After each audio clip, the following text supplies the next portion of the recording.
Assalamualaikum warahmatullahi wabarakatuh. Perkenalkan, nama saya Hilwa Putih Imani Asta dari kelas 12 MIPA 4. Pada video kali ini saya akan menjelaskan secara singkat tentang materi radiasi elektromagnetik. Apa itu gelombang elektromagnetik? Gelombang elektromagnetik adalah suatu gelombang yang merambat dengan tidak memerlukan medium perambatan. Nah, gelombang elektromagnetik ini pertama kali ditemukan oleh Heinrich Rudolf Hertz. Adapun sifat-sifat dari gelombang elektromagnetik sebagai berikut. Yang pertama, perambatan getaran medan listrik dan medan magnet yang saling tegak lurus terhadap arah rambatnya. Yang kedua atau yang B, merambat lurus dan tidak dibelokkan oleh medan listrik atau medan magnet. Yang ketiga atau yang C, tidak bermassa dan tidak dipengaruhi medan gravitasi. Ini yang terakhir, dapat melakukan pemantulan, pembiasan, perpaduan, lenturan, dan pengkutupan.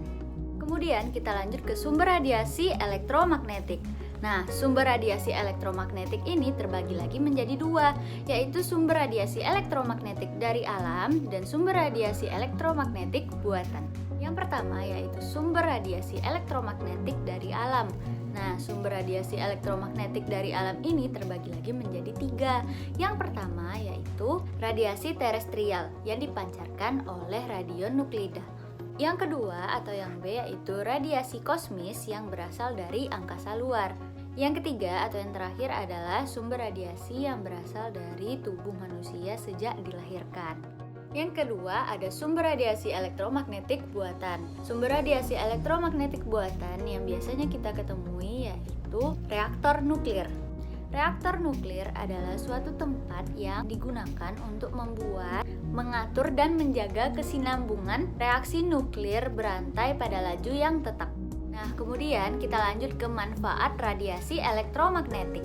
Pertama yaitu gelombang radio. Nah, gelombang radio ini terbagi lagi menjadi dua, yaitu gelombang radio MF dan HF yang digunakan untuk komunikasi radio. Dan yang kedua yaitu gelombang radio UHF dan VHF yang digunakan untuk komunikasi satelit. Yang kedua yaitu gelombang mikro. Gelombang mikro ini digunakan untuk pemanasan microwave dan bisa juga digunakan untuk pemanasan radar.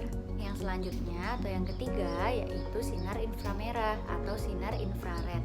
Nah, sinar inframerah ini digunakan untuk fotografi pemetaan sumber daya alam dan bisa juga digunakan untuk fotografi diagnosa penyakit.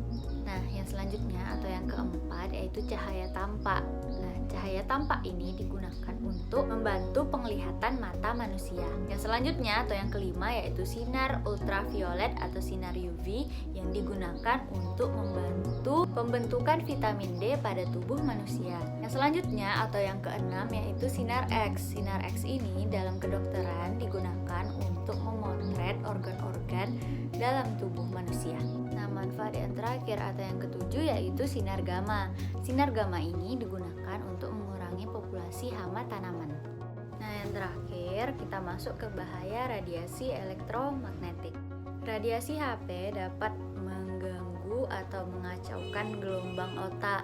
Nah, dari hal tersebut dapat menyebabkan sakit kepala, kelelahan, hilang memori, dan pemakaian HP secara terus-menerus dapat menyebabkan kanker otak. Nah, selanjutnya pulsa dari microwave dapat menimbulkan stres pada syaraf otak. Selanjutnya, apabila terjadi lubang ozon, maka sinar ultraviolet, khususnya ultraviolet tipe B yang menembus ke permukaan bumi akan merusak kulit manusia dan membuat kulit manusia tersengat. Dan hal ini dapat memicu adanya kanker kulit.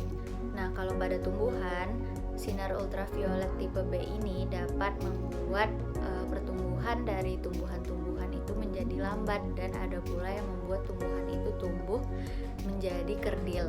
Kemudian, dampak dari pemaparan sinar UV yang berlebihan dapat menyebabkan kulit wajah menjadi keriput dan kering dan menimbulkan garis-garis pada wajah. Kemudian yang harus paling penting banget kita ketahui bahwa radiasi elektromagnetik ini memberikan banyak dampak negatifnya pada manusia.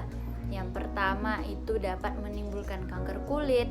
Yang kedua yaitu dapat menimbulkan kanker mata. Yang ketiga dapat menghitamkan warna kulit. Yang keempat dapat melemahkan sistem kekebalan tubuh. Yang kelima dapat menyebabkan kemandulan. Dan yang terakhir dapat menyebabkan kerusakan pada sel dan jaringan tubuh manusia. Baiklah, jadi itu tadi rangkuman-rangkuman dari materi radiasi elektromagnetik. Lebih dan kurang saya mohon maaf. Saya akhiri dengan wassalamualaikum warahmatullahi wabarakatuh.